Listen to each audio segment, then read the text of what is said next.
Break के बाद आप सबका एक बार फिर स्वागत।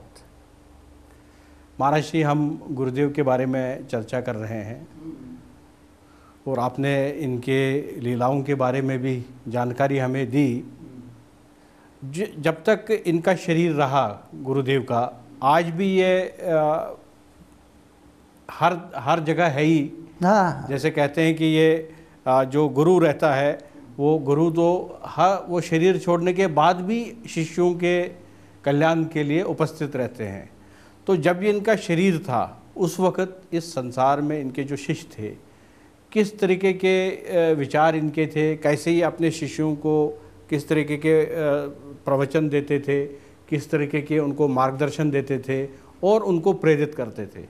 ज़्यादा शिष्य तो उनको देख के ही वो वैसे ही उस दिशा को आ जाते थे, क्योंकि महाराज श्री 3 बजे से लेकर शाम 9 बजे तक सब कार्यक्रमों को करते हैं, पूजा पाठ योग ध्यान आदि। आधे लोग तो बिना बताए ही उनकी जो कार्यक्रम से ही सीख लेते थे। बाकी यही कहते थे, यज्ञदान तव कर्म न त्याज्यम कार्यमेव तत् यज्ञोदान तपस्यैव पावनानि मनीषिणाम। शिष्यो भक्तों, आप लोग शुभ कर्म का त्याग कभी नहीं करना चाहिए। शुभ कर्म की इच्छा बराबर रखनी चाहिए। अपने औसत के अनुसार बार बार उसको आगे बढ़ाते रहना चाहिए।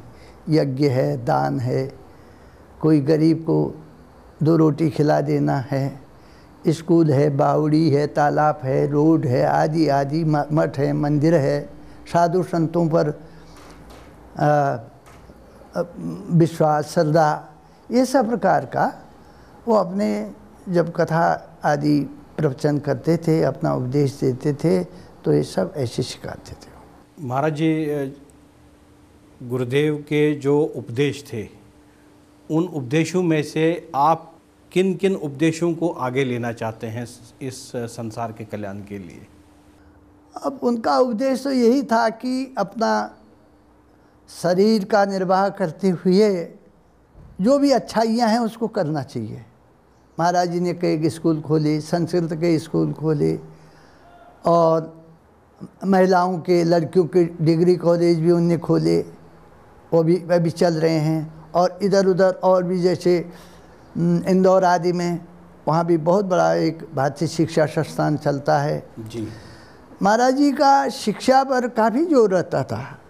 शिक्षा पर महाराज जी का बहुत, और शिक्षा के अनुसार भारतीय संस्कृति, भारतीय सनातन जो हमको ऋषियों के द्वारा मिला है, वही हमारी आगे बढ़ते जाए, क्योंकि वो सनातन है और उसी सनातन से सबका कार्य शुभ होता है, और होता भी है, हो रहा है, आज भी होता है। जी जी। हाँ, और वही प्रवृत्ति उनने सब में बताई है, शुभ करने की। एक ही ये नहीं कि ध्यान करो, ये करो, ऐसा नहीं। फील्ड में क्या करना है, लोगों से क्या करना है, और जब विद्या नहीं होगी तो कैसे लोग आगे बढ़ें। उनने खुद ऐसा भी किया, अपने शिष्यों के द्वारा ये हत्याराम मठ में बहुत बड़ा विद्यालय बनाया, जहाँ 500 लड़कियाँ पढ़ रही हैं अभी भी, MA और BA में। तो सब शिष्यों से पैसा लेके 220 बाई 220 चारों तरफ ऐसे वो कॉलेज की जो नक्शा होता है उसके अनुसार वो बना के सब वो दिया, और चल रहा है। कई संस्कृत स्कूल चल रहे हैं, संस्कृत में भी भौतिक विद्या भी चलती है, और ये सब उनका।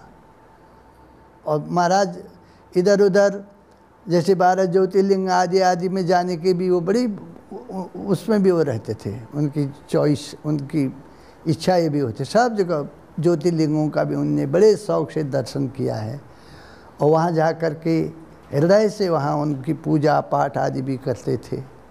ये सब उनके जीवन में रहा है। महाराज जी, ये जो कुमाऊं का क्षेत्र है, कुमाऊं के क्षेत्र में अनेकों संतों ने हजारों सालों से तपस्या की, और बड़े सिद्ध पुरुष यहाँ से इन्हीं जंगलों से निकले।